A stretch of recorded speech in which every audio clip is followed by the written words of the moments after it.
Marcos capítulo 5, versículo 21. Versículo 21 até o versículo 34. Marcos capítulo 5, versículo 21 até o versículo 34. Vou ler esse trecho para vocês. Tendo Jesus voltado de barco para outra margem, uma grande multidão se reuniu ao seu redor, enquanto ele estava à beira do mar. Então chegou ali um dos dirigentes da sinagoga, chamado Jairo. Vendo Jesus, prostrou-se aos seus pés e lhe implorou insistentemente: minha filhinha está morrendo. Vem, por favor, e impõe as mãos sobre ela, para que seja curada e que viva. Jesus foi com ele. Uma grande multidão o seguia e o comprimia. E estava ali certa mulher que havia 12 anos vinha sofrendo de hemorragia. Ela padecera muito sob os cuidado de vários médicos e gastara tudo o que tinha, mas em vez de melhorar, piorava. Quando ouviu falar de Jesus, chegou por trás dele, no meio da multidão, e tocou em seu manto, porque pensava: se eu tão somente tocar em seu manto, ficarei curada. Imediatamente cessou sua hemorragia e ela sentiu em seu corpo que estava livre do seu sofrimento. No mesmo instante, Jesus percebeu que dele havia saído poder. Virou-se para a multidão e perguntou: quem tocou em meu manto? Responderam os seus discípulos: vês a multidão aglomerada ao teu redor e ainda perguntas: quem tocou em mim? Mas Jesus continuou olhando ao seu redor para ver quem tinha feito aquilo. Então a mulher, sabendo o que lhe tinha acontecido, aproximou-se, prostrou-se aos seus pés e, tremendo de medo, contou-lhe toda a verdade. Então ele lhe disse: filhinha, a sua fé a curou, vá em paz e fique livre do seu sofrimento. Vocês conhecem o final da história também, a cura da filha de Jairo. Se é a primeira vez que você está lendo a Bíblia ou ouvindo da Bíblia, desculpa, eu te dei um spoiler, a filha de Jairo é curada depois, mas eu creio que todos aqui já ouviram a história, que de fato ela é curada, o que unifica todo este parágrafo, essa grande história, mas que nós analisaremos em 2 domingos, pelos mesmos motivos que fizemos no começo do capítulo 5 também. Obviamente, quando a gente olha a história como um todo, esse é um daquelas estruturas literárias quiásticas mais fáceis de se identificar. Lembra? A estrutura quiástica começa com um tema A, B, nesse caso aqui, depois vai para B e A. Jairo chega implorando por um milagre, a mulher chega também implorando por um milagre, a mulher recebe a cura, para então depois Jairo receber a cura. Então é aquela estrutura quiástica. Agora, Marcos, e não só Marcos, mas os outros evangelistas também, vão juntar estas duas histórias, que de fato, né, aconteceram assim, neste mesmo momento. E é interessante como uma história, ela pode assim vir a calhar mesmo. Sabe quando aquela história é tão... as coisas encaixam tanto assim, se encaixam tanto, que é até difícil de acreditar. Tipo o Tom Brady mudar de time depois de tanto tempo, e aí tem um Super Bowl na casa do time dele, que ele agora mudou, que nunca havia ganhado um Super Bowl, e aí ele ganha. Sabe aquela coisa assim, bom, você não sabe futebol americano, mas procura aí, aquela coisa assim, não é possível que isso aconteceu. Tipo assim, que história, tipo, encaixou tudo certinho, assim. Então, se alguém falasse, não, isso tem que ser um roteirista. E a mesma coisa dessa história. Há muitas semelhanças aqui, mas também há muitos contrastes. E, obviamente, Marcos aqui vai aproveitar essa história casada aqui, esses dois eventos, esses dois milagres que aconteceram no mesmo momento, ou pelo menos no mesmo dia aqui, para traçar alguns paralelos, alguns contrastes e algumas semelhanças.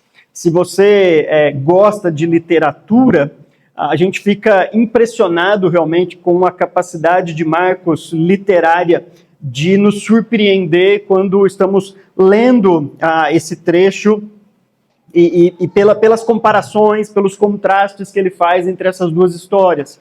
E eu quero tentar mostrar para vocês essas semelhanças e esses contrastes que existem nessas duas histórias.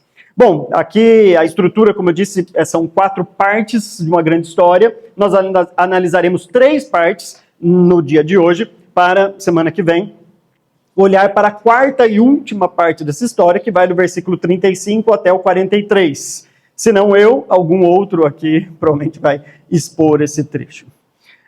Bom, a primeira parte, então, a primeira cena aqui deste milagre, a partir do versículo 21 até o versículo 24, é o encontro de Jairo com Jesus Cristo. O texto diz, tendo Jesus voltado de barco para outra margem, lembra que ele estava numa margem, foi para outra, quando Jesus passa pelos discípulos.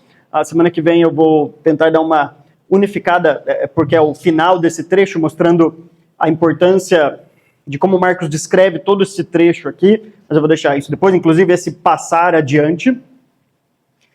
Então ele estava numa margem, passa adiante, vai para outra margem, agora ele volta outra vez, então ele está ali cruzando este mar, e voltando então para esta margem, uma grande multidão se reúne ao seu redor. Vocês vão perceber que dentro destas formas de narrar o trecho, Marcos vai mostrar que uma multidão seguia Jesus, mas dentre a multidão, como Marcos faz muito no seu livro, uma pessoa se destaca. A primeira pessoa que se destaca no meio da multidão é Jairo, chefe da sinagoga, como nós vamos ver. Mas se você olhar no versículo 24, a segunda parte do versículo 24, fala, uma grande multidão o seguia e o comprimia. E aí se destaca também da multidão uma mulher. As duas cenas são iniciadas por uma grande multidão que estava próximo ali a Jesus, comprimindo. Mas não é por causa deste suposto obstáculo que era a multidão, que essas pessoas foram impedidas, então, de chegar até Jesus. E, de fato, a construção de Marcos dessas personagens aqui mostra a fé que elas tinham no que Jesus poderia fazer. Então, tinha uma grande multidão reunida ao seu redor enquanto ele estava à beira do mar, ao lado do mar. Então, chegou ali um dos dirigentes da sinagoga, chamado Jairo. A sinagoga era um lugar de preservação do judaísmo. Se você olhar para o Antigo Testamento, antes do cativeiro babilônico, não havia sinagogas, havia o templo, e toda a adoração, toda a preservação da tradição judaica se dava por meio do templo. Mas uma vez que o povo então estava cativo ali na Babilônia, com o templo destruído por Nabucodonosor, então precisava-se aí de uma outra possibilidade para dar continuidade às tradições judaicas. E aí surgiram estas sinagogas. Na verdade, a palavra sinagoga significa a reunião de algumas pessoas, a congregação de algumas pessoas, e depois virou o nome do lugar em si, tal como igreja significa reunião de pessoas, uma assembleia, e depois virou o nome. Nós vamos à igreja, o nome do lugar, embora continue sendo as pessoas. E aí surgem as sinagogas. Mas neste período em que as sinagogas surgiram, surgiu também uma grande rixa entre saduceus e fariseus. Porque os saduceus são aqueles que diziam, não, o templo ainda é o lugar da nossa adoração. O templo é o lugar de continuar as tradições judaicas. Enquanto que os fariseus se utilizavam das sinagogas. Então, quando o texto diz que estava ali um chefe da sinagoga, entenda-se, era um fariseu.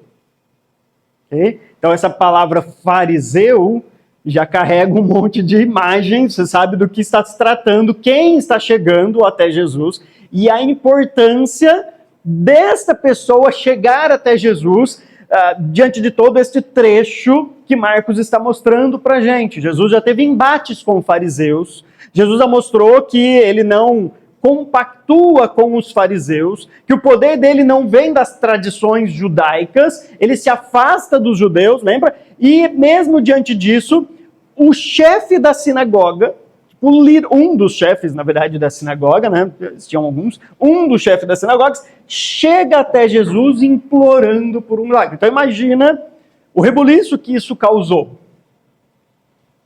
É o líder, um dos líderes do judaísmo, da sinagoga, chegando até Jesus. Nesse primeiro versículo, aqui no segundo versículo 22, é dito o nome dele Jairo, embora o nome dele pouco importa aqui. Provavelmente é dado o nome, porque você podia naquela época averiguar quem era essa pessoa, mas para a narrativa pouco importa, porque o nome dele só vai aparecer aqui, depois não aparece mais. Agora a expressão chefe da sinagoga vai aparecer 4 vezes durante toda a narrativa. Vocês vão ver depois, na semana que vem, que Jesus não vai na casa de Jairo, Jesus vai na casa do chefe da sinagoga. Veja, diferente, né? Fala assim, Jesus foi até a casa de Jairo. Isso é uma coisa. Agora, Jesus foi até a casa do chefe da sinagoga. Jesus foi lá no QG do inimigo fazer o milagre. Sabe? Essa é a ideia de Marcos. Então, Marcos não está preocupado em enfatizar o nome, embora ele identifique o nome dele aqui. Mas nas outras vezes que Jairo vai aparecer, ele não é chamado pelo nome, ele é chamado pelo título que ele tinha, pela posição que ele tinha no judaísmo e no farisaísmo. O texto continua então dizendo, vendo Jesus, prostrou-se aos seus pés e lhe implorou insistentemente, minha filhinha está morrendo. Vem, por favor, e impõe as mãos sobre ela, para que seja curada e que viva. Essa atitude de Jairo é uma atitude que nos dá uma certa dúvida a respeito das suas intenções ou do seu reconhecimento a respeito de Jesus. Porque, de um lado, a palavra que é usada para se prostrar aqui, Jairo se prostrou, não é a palavra costumeira na língua grega para aquela prostração de adoração.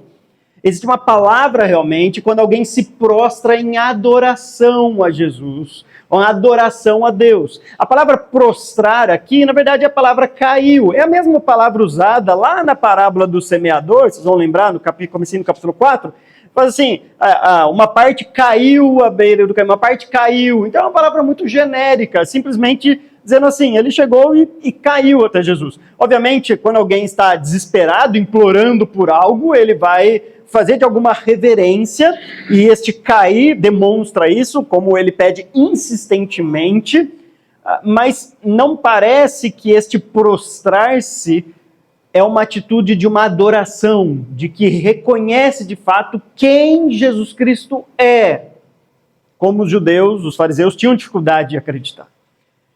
Então, de um lado, nós vemos um Jairo que parece que não acreditava realmente na identidade de Cristo como Messias, de fato.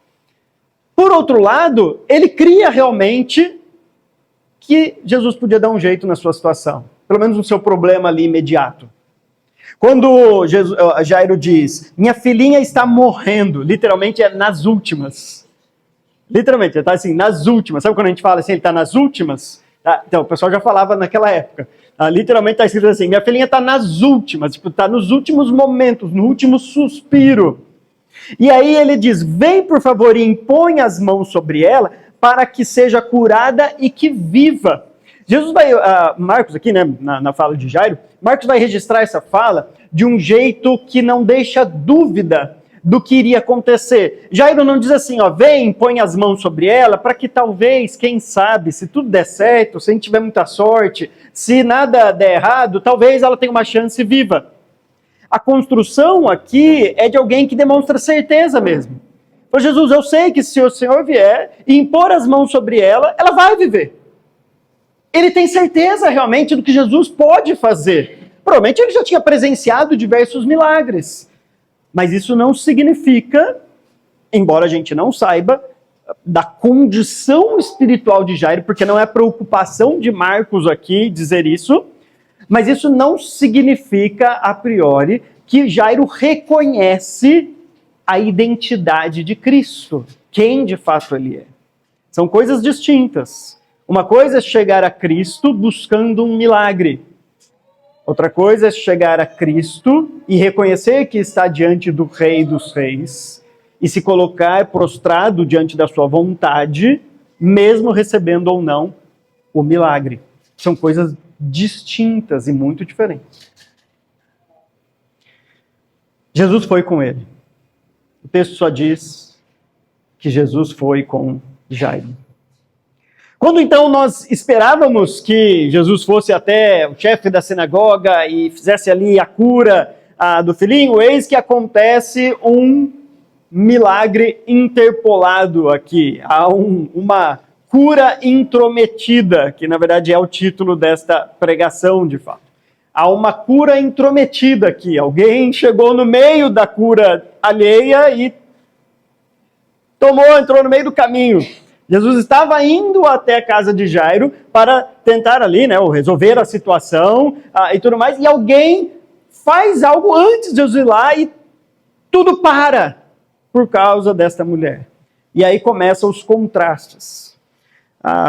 Como eu já disse, né, a introdução das duas personagens, tanto de Jairo quanto desta mulher, que ela assim não tem nome, já nos mostra que Marcos quer fazer um paralelo com essas duas histórias. Então havia uma grande multidão e surgiu Jairo. Havia uma grande multidão, e o texto diz no versículo 25, e estava ali certa mulher,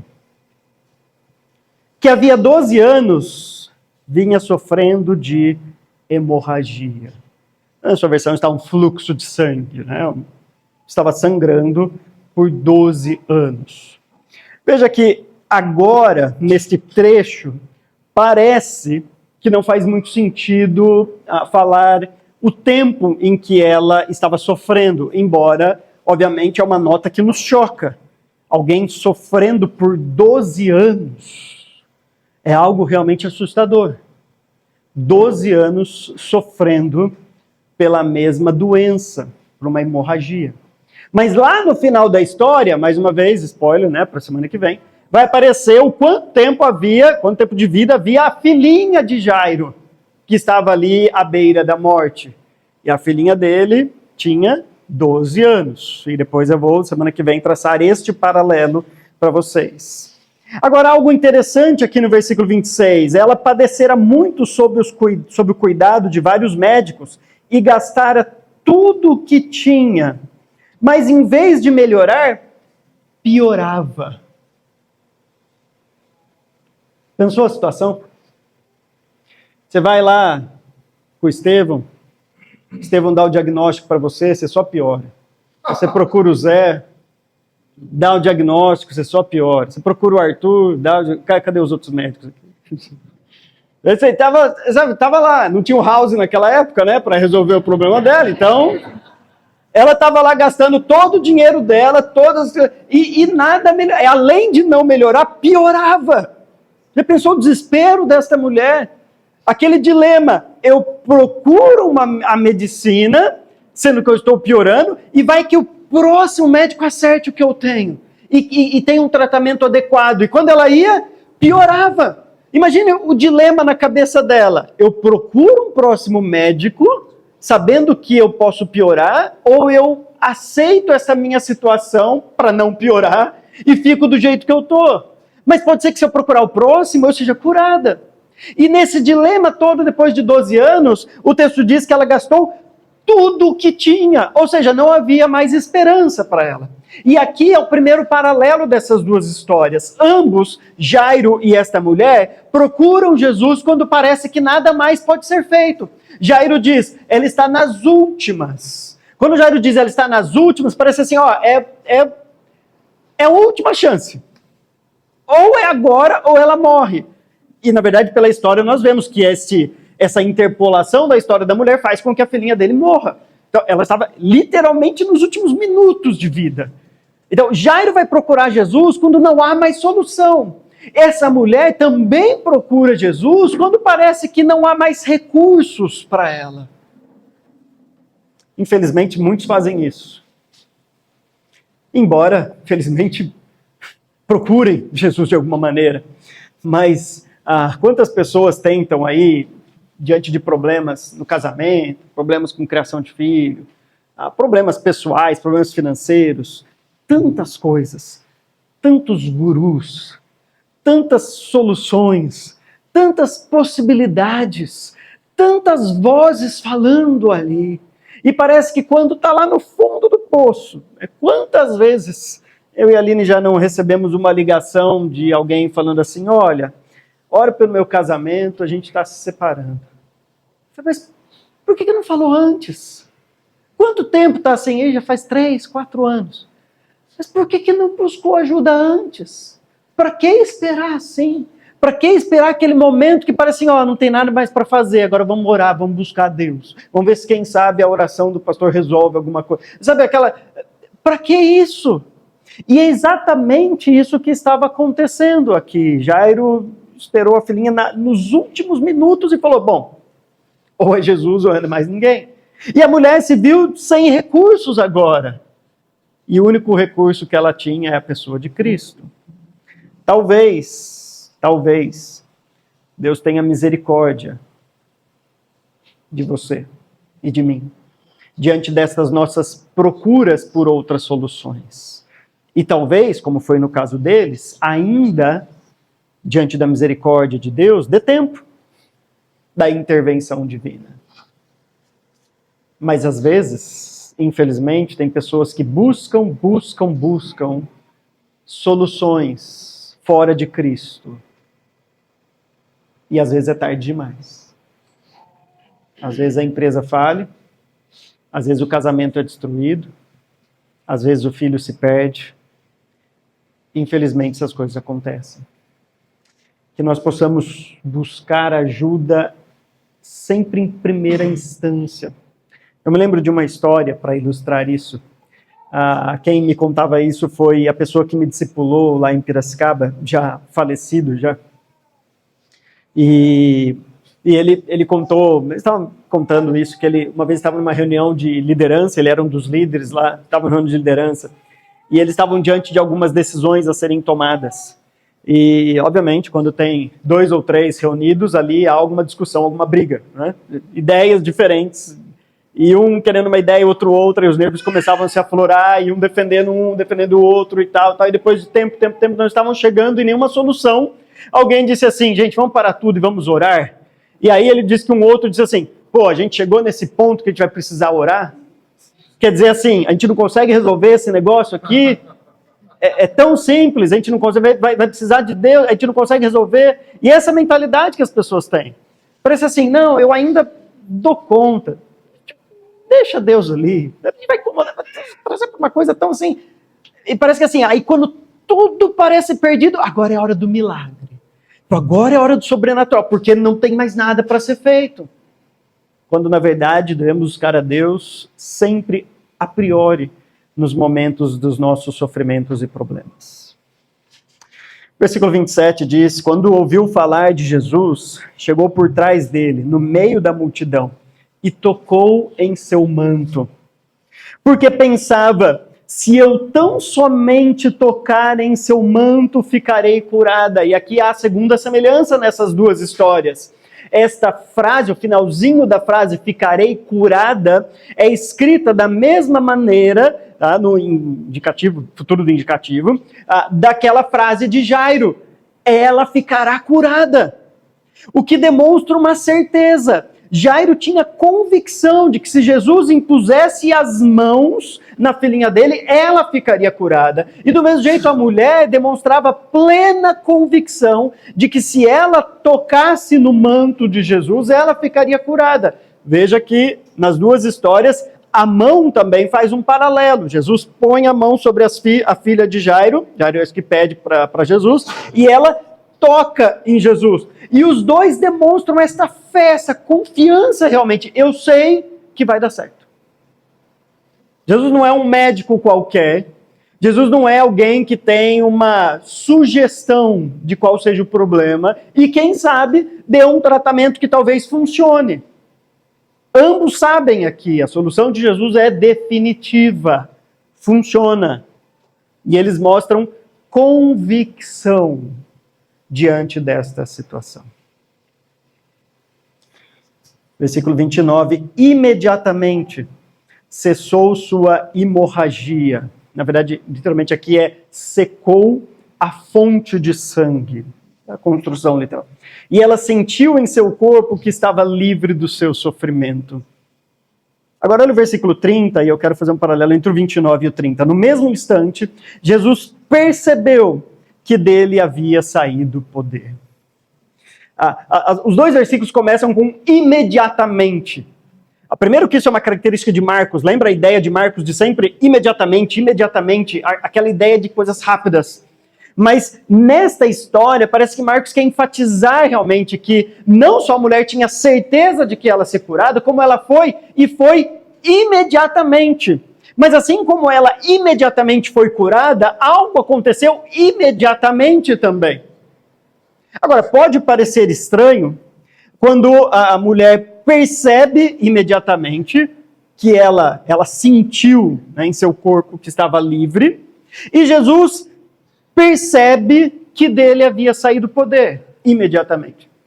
Pode parecer estranho isso, mas Marcos vai jogar, fazendo um jogo de palavras aqui, que é interessante. A primeira percepção, aquilo que a mulher sente, é a palavra gnosco, é uma palavra de um conhecimento perceptivo, um conhecimento relacional.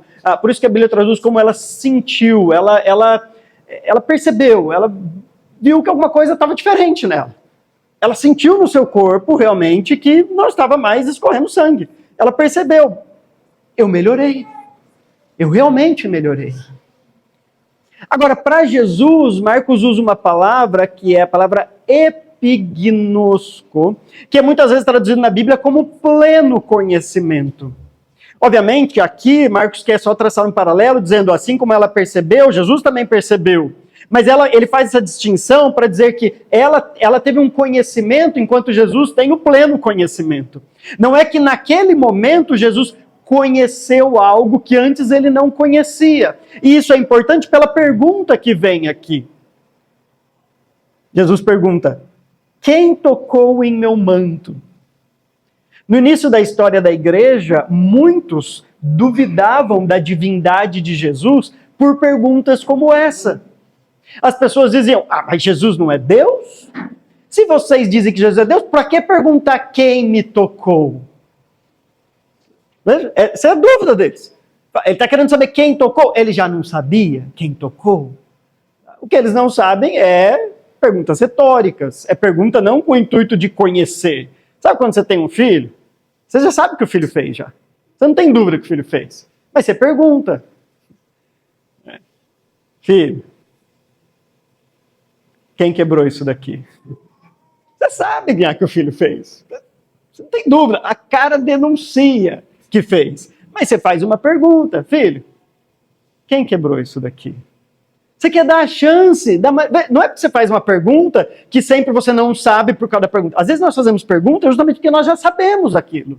E nós queremos dar a chance da pessoa se manifestar antes de a gente dizer, foi você.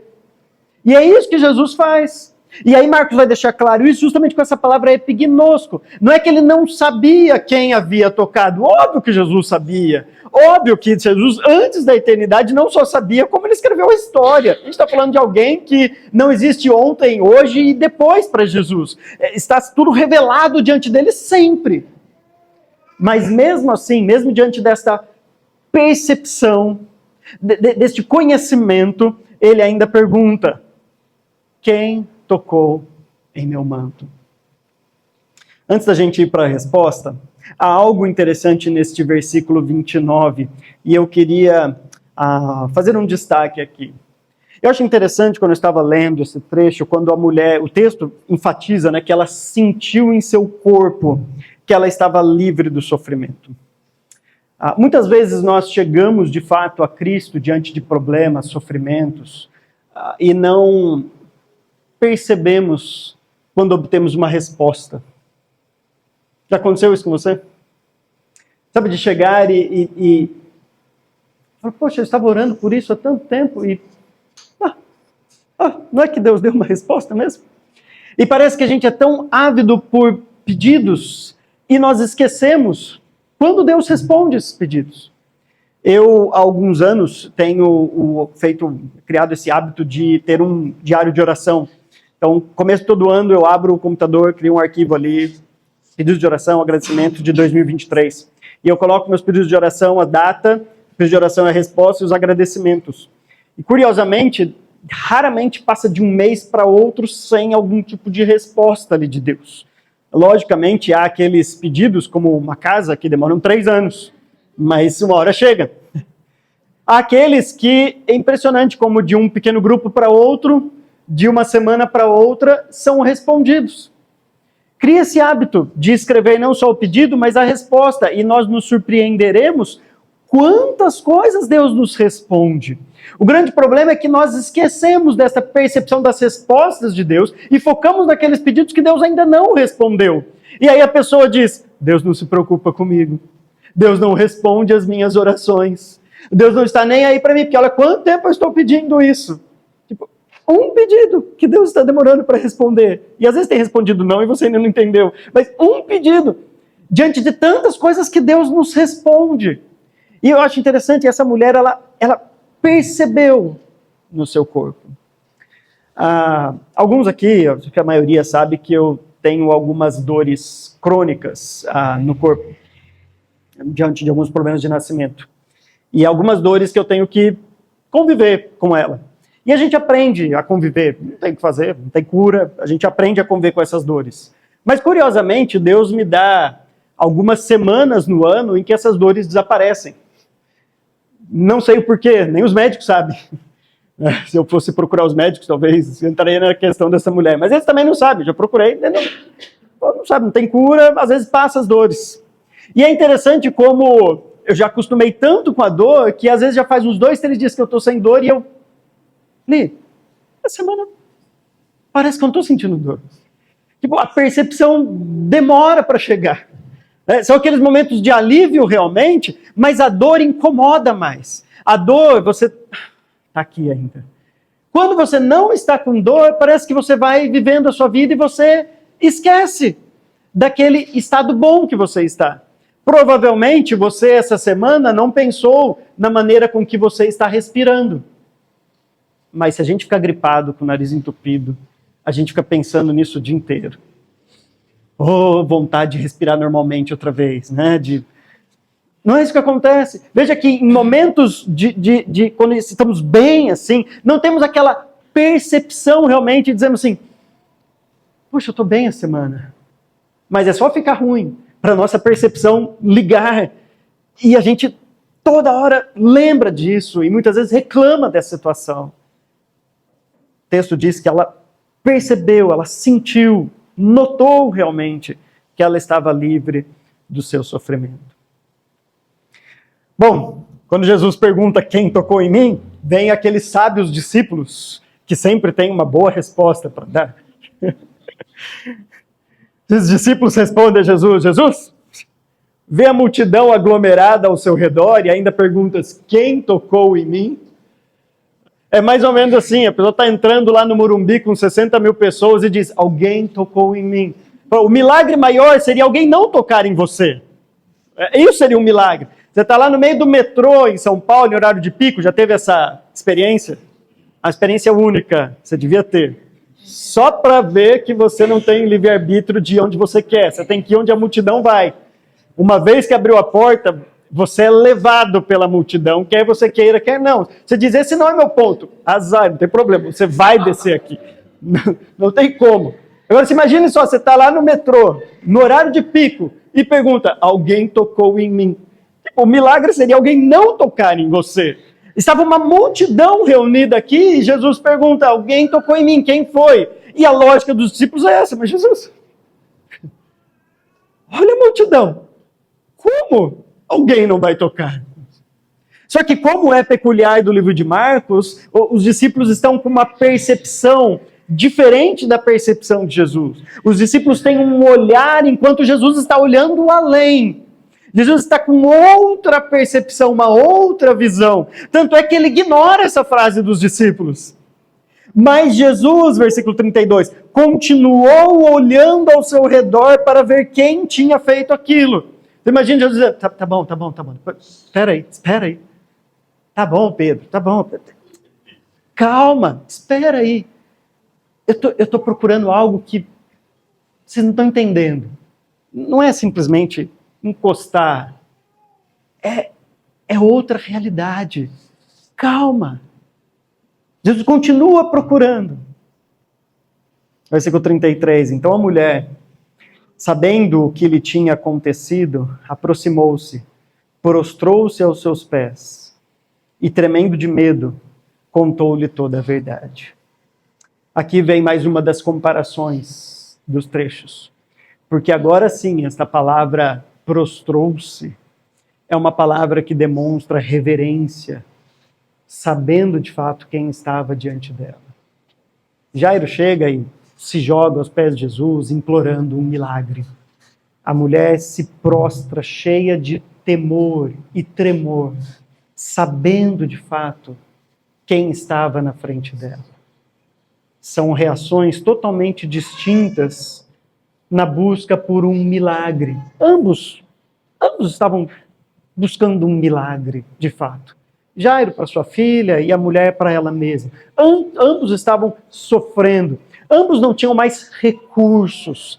Ambos não tinham mais quem a recorrer a não ser Jesus. Mas um chega simplesmente implorando por um milagre, enquanto a mulher chega não só buscando o milagre, mas reconhecendo diante de quem ela estava. E por isso que ela revela toda a verdade. O texto diz tremendo de medo. Na verdade é com medo e com tremor. Sabe? Ser exposta no meio da multidão. Isso causou medo e tremor nela. Jesus diz no versículo 34, e era tão somente por isso que ele queria que ela se manifestasse. Para que ela ouvisse o que todos nós ouvimos no momento da salvação e ouviremos um dia no momento da nossa glorificação. Diz assim: filha, a sua fé a curou. Vá em paz e fique livre do seu sofrimento. Esse é mais um dos contrastes dos dois textos, das duas histórias. Porque Jairo estava preocupado com a sua filha, que estava morrendo nas últimas. A sua filhinha, o termo é um termo muito carinhoso. E Jesus diz para a mulher: filha, a sua fé a curou. Provavelmente Jairo estava ali ainda, acompanhando Jesus, vendo toda aquela cena, ele parando, e quem me tocou? Lembrando, Jesus, a minha filha está nas últimas. Enquanto Jesus chama a mulher de filha, a tua fé a curou. O que é interessante pelos contrastes, porque nós estamos falando daquele que era um dos chefes da sinagoga, e de uma mulher que não tem nome, e nós sabemos pela cultura daquela época o quão desprezado eram as mulheres, e ainda mais uma mulher com uma hemorragia de sangue, 12 anos sofrendo, provavelmente chegando sozinha, assim, o fato que demonstra que ela provavelmente não tinha marido e estava ali só, sem recursos, sem dinheiro, sem nada. Diante de uma situação dessa, você pode ter certeza que em qualquer outro cenário, qualquer outra pessoa dizia assim, foi você que me tocou? Então espera aí, eu estou com o chefe da sinagoga. Se fosse alguém mais importante, talvez eu até pararia, mas eu estou com o chefe da sinagoga aqui. Só que nós estamos falando de Jesus Cristo. Ele para o que estava fazendo, sabendo do que ia acontecer com a filha de Jairo, para voltar a atenção dele para uma mulher que aparentemente era desprezada na sociedade, mas para chamá-la de filha. E aí então ela ouve essas palavras: vá em paz e fique livre do seu sofrimento. Deixa eu terminar essa mensagem com algumas aplicações rápidas para a gente aqui. A primeira aplicação para nós diante dessa história é que no reino de Jesus Cristo, e lembre que esse é um dos argumentos aqui, aliás, desde a parábola do semeador que eu preguei, depois as outras 3 parábolas que o Mateus pregou, e depois a cama no mar, enfim, todo esse grande trecho que vai até o final do capítulo 5, a ideia realmente é falar sobre o reino de Deus, a responsabilidade dos discípulos em proclamar o reino de Deus, e que é este reino, a natureza do reino, o reino vitorioso, todas essas questões. Então, o que o texto está mostrando aqui para a gente é que no padrão do reino de Jesus Cristo não há distinção, não há acepção de pessoas. No reino de Jesus Cristo, as coisas não são como são aqui na nossa vida. Jesus já deixou isso algumas vezes claro. Lembra quando ele disse, aí entre vocês, aquele que lidera é aquele que manda mais, é aquele que está por cima. Mas no meu reino não é assim, é aquele que serve mais. E aqui, mais uma vez, ele está mostrando, aqui para vocês, há uma diferença entre Jairo, o chefe da sinagoga, e esta mulher desprezada, mas não no meu reino. No meu reino, eu atendo os dois. Jesus atendeu Jairo. O texto diz que ele foi com ele. Mas ele também atende a mulher aparentemente desprezada.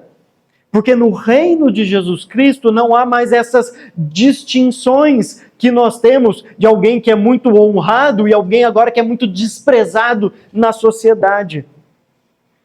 Jesus Cristo, o reino de Deus, não trabalha com essas distinções que nós fazemos. É por isso que no reino de Deus há ricos e pobres.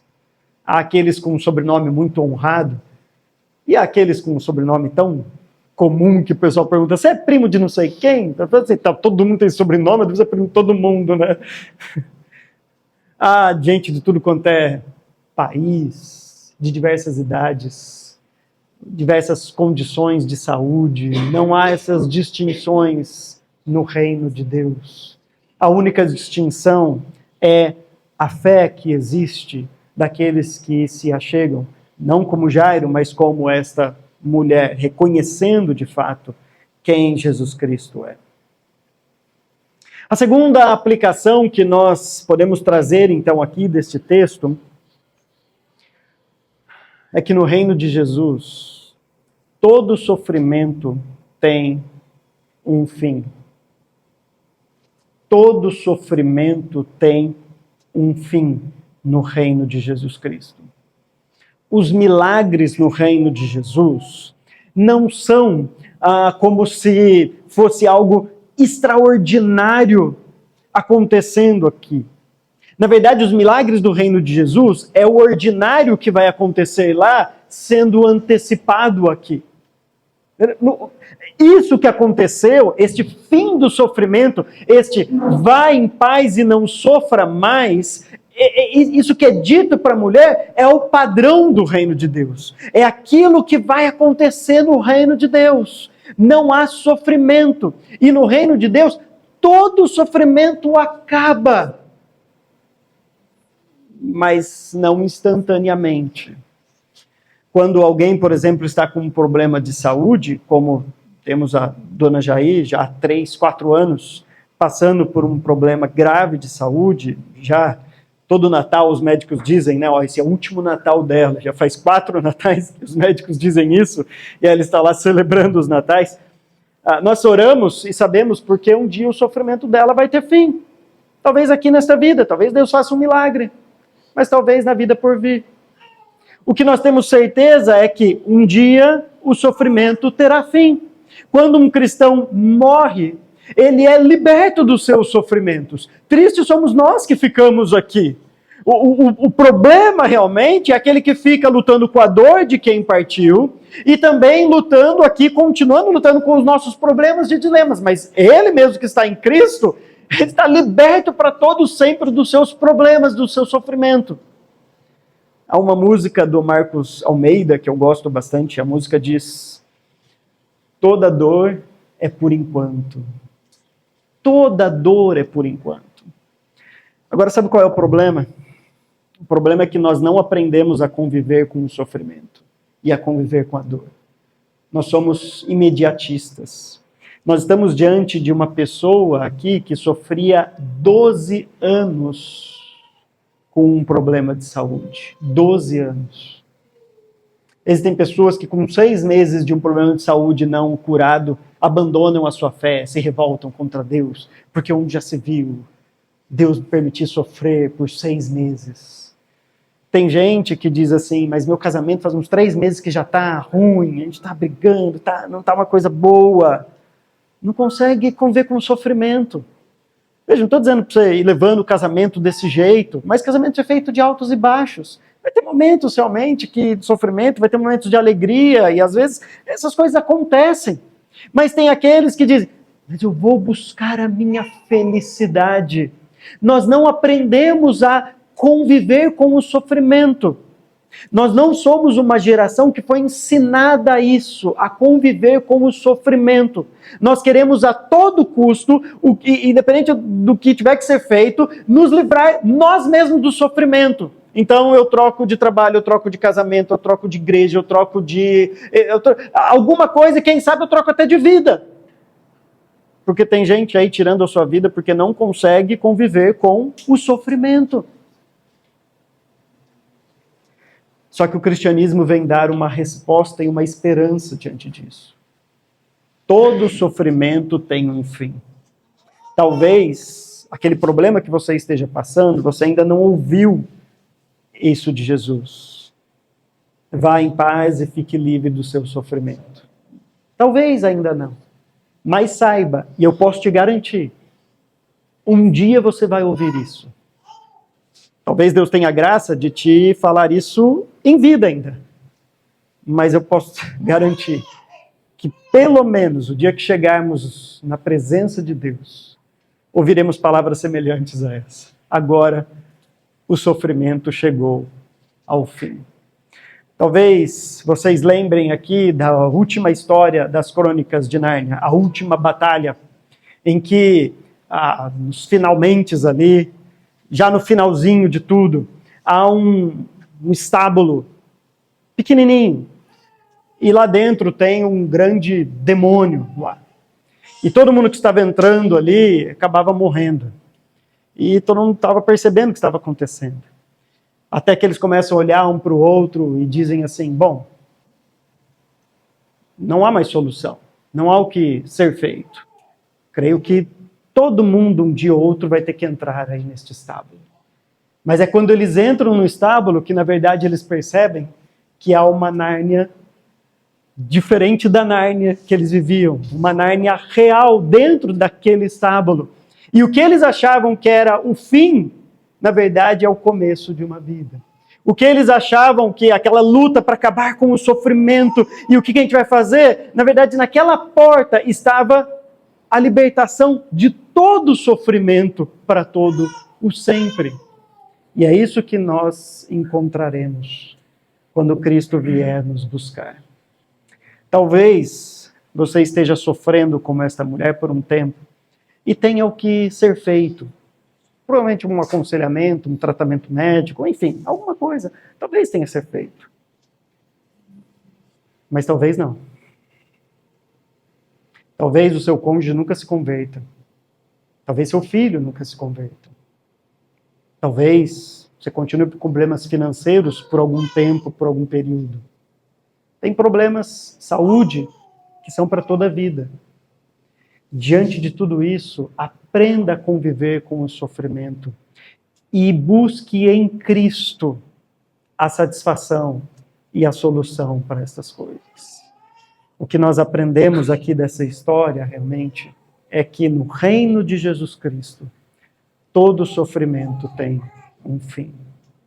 E que a gente possa nos apoiar realmente nesta verdade. Amém, irmãos? Amém. Amém.